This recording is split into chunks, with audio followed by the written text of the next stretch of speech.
साथियों नमस्कार। साथियों, यह दृश्य जो आपने स्क्रीन पर देखा, जिसे आपने महसूस किया होगा कि यह सनातन के प्रति समर्पण का एक अद्वितीय उदाहरण है। सनातन के प्रति समर्पण का यह भाव जिन लोगों को खींचकर अयोध्या सरयू तट पर लाया है, वह देश विदेश से पधारे सनातनी हैं। वह एक विशेष मकसद से अयोध्या आए हुए हैं और उसी मकसद की पूर्ति के क्रम में वह अयोध्या सरयू तट आए और सरयू तट पहुँच करके और वहाँ पर अपने उद्देश्य की प्राप्ति के लिए सरयू मैया का आशीर्वाद लेकर के, सरयू का पवित्र जल लेकर के ये आगे बढ़ चले हैं अपने उस उद्देश्य के लिए जिसके निमित्त ये देश के विभिन्न भागों से और अधिकांशतः तो विदेश से हैं, वह लोग यहाँ आए हुए हैं। और उसके बारे में आपको बताएं, उसके पहले आप एक बार देखिए कि किस तरह से साथ में एक वटुकों की जो टोली है, जिसे बरुआ कहते हैं अयोध्या की भाषा में। दरअसल ये है अयोध्या के गुरुकुलों के वेद पाठी बच्चे हैं और इन बच्चों को साथ में लेकर के और साथ ही साथ अयोध्या की प्रसिद्ध बैंड के कलाकार हैं, अयोध्या के स्थानीय नागरिक भी इसमें शामिल हैं और इस चीज़ को कौतूहल भरी दृष्टि से और आश्चर्य मिश्रित दृष्टि से देख रहे हैं अयोध्या आए हुए अन्य श्रद्धालु दर्शनार्थी, और फिर सब उसमें प्रेम मगन होकर के शामिल भी हो रहे हैं।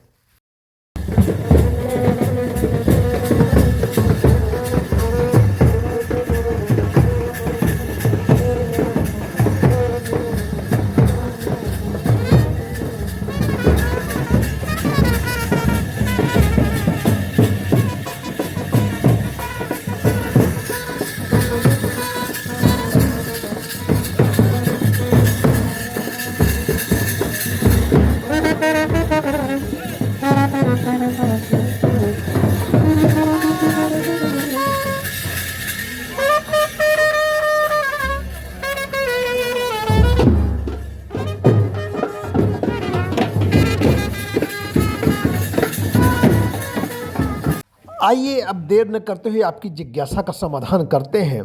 दरअसल यह लोग अयोध्या में एक जिस उद्देश्य को लेकर के आए हैं और जिस उद्देश्य के प्रतिपूर्ति के क्रम में अयोध्या सरयू तट आए हुए हैं, वह उद्देश्य है अयोध्या के प्रसिद्ध मानस भवन में श्रीमद् भागवत कथा का, प्रभु श्री राम का की कथा का आयोजन, और उस कथा के आयोजन के निमित्त ये लोग आए हैं, यानी कि यही लोग उस कथा के मुख्य आयोजक हैं, यजमान हैं। यद्यपि कथा सुनने के लिए किसी को भी मनाही नहीं है। जन सामान्य अयोध्या के नागरिक या अयोध्या में आए हुए यात्री श्रद्धालु इस कथा को मानस भवन में जाकर के सुन करके कथा श्रवण का लाभ ले सकते हैं, प्रसाद ले सकते हैं, पर आयोजक यही लोग हैं। और इन लोगों ने जो आयोजना की है उसके लिए इन्होंने बाकायदा अयोध्या की मिजाज के अनुरूप, अयोध्या की व्यवस्था के अनुरूप और सनातन संस्कृति के अनुरूप अपनी व्यवस्था की है और देखने वालों को यह एक सुखद एहसास दिला रही थी। लोग बाग बड़े प्रसन्न प्रमन्न मन से इस शोभा यात्रा को देख रहे थे, जो शोभा यात्रा दरअसल अयोध्या सरयू तट पर सरयू जल लेने पहुंची थी। शोभा यात्रा में वाल्मीकि रामायण की पुस्तक को सिर पर रखे श्रद्धालु नंगे पैर सरयू तट से मानस भवन की तरफ जा रहे थे। वाल्मीकि रामायण के साथ में श्री रामचरितमानस की पुस्तक भी थी। इसे सिर पर धारण किए, यानी सिरोधार्य किए श्रद्धालु यह कथा के आयोजक गण मानस भवन की तरफ बढ़ते हुए प्रभु को अपने हृदय में धारण किए हुए और पूरे श्रद्धा भाव से आगे चले जा रहे हैं।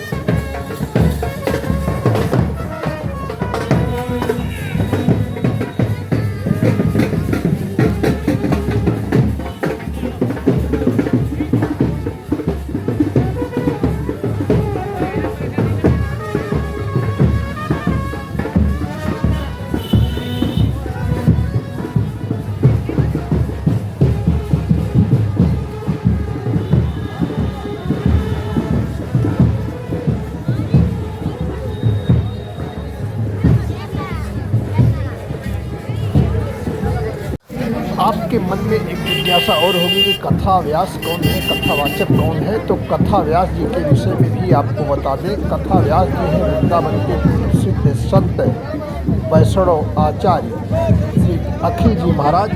अखिल जी महाराज भी इस शोभा यात्रा में शामिल थे।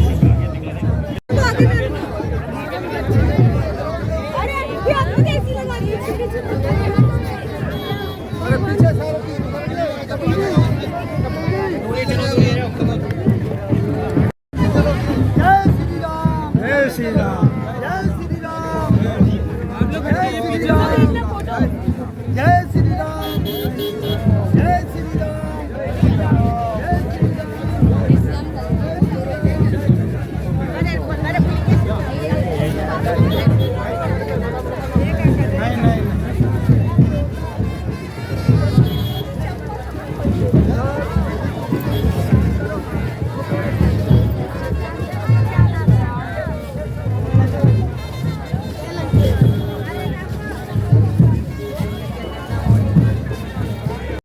शोभा यात्रा अयोध्या सरयू तट से होकरते हुए लता चौक पहुंची और लता चौक से नगर भ्रमण करती हुई रामघाट चौराहे होती हुई मानस भवन पहुंची, जहां पर मानस भवन में श्रीमद् भागवत कथा के ज्ञान की गंगा प्रवाहित होंगी और इसी के साथ राम कथा का भी आयोजन चलता रहेगा।